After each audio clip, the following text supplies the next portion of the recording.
काय माझ्याकडे शब्द नाही आहे.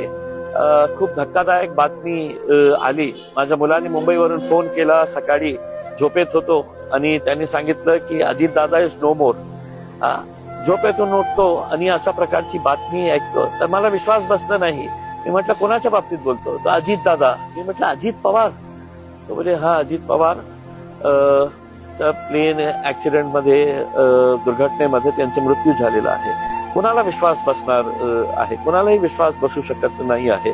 पण जेव्हा त्याची पुष्टी झाली तर आता आमच्याकडे काही शब्द राहिलेले नाही आहे. इतका उत्तम कार्यशील ऍडमिनिस्ट्रेटर मला असं वाटत नाही आहे की महाराष्ट्रामध्ये कोणी दुसरा असेल. अजित पवार साहेबांचं वैशिष्ट्य म्हणजे ते खूप एबल आणि एफिशियंट ऍडमिनिस्ट्रेटर होते आणि त्यांचे कट्टर विरोधक सुद्धा हे मान्य करतील. अंग्रेजीमध्ये आपण बोलतो ना वर्कहॉलिक.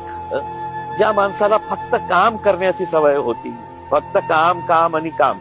सर्वांना माहित आहे अजितदादा सकाळी 6 वाजेपासून ते रात्री उशिरापर्यंत ते फक्त काम करत राहायचं आणि त्यांच्याकडे जे एक डिसिजन मेकिंग ॲबिलिटी, टोलवाटोलवी ते कधीही करायचे नाही.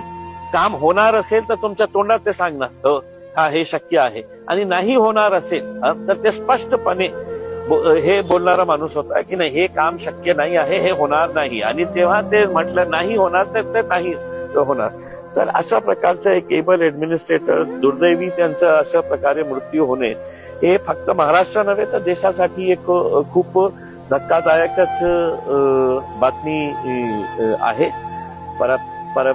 पवार परिवारावर आता काय परिस्थिती असेल आम्ही समजू पण शकत नाही आहे. पण लाखो करोडो त्यांचे जे चाहते आहे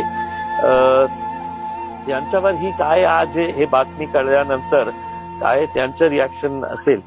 आमची तर भावपूर्ण श्रद्धांजली.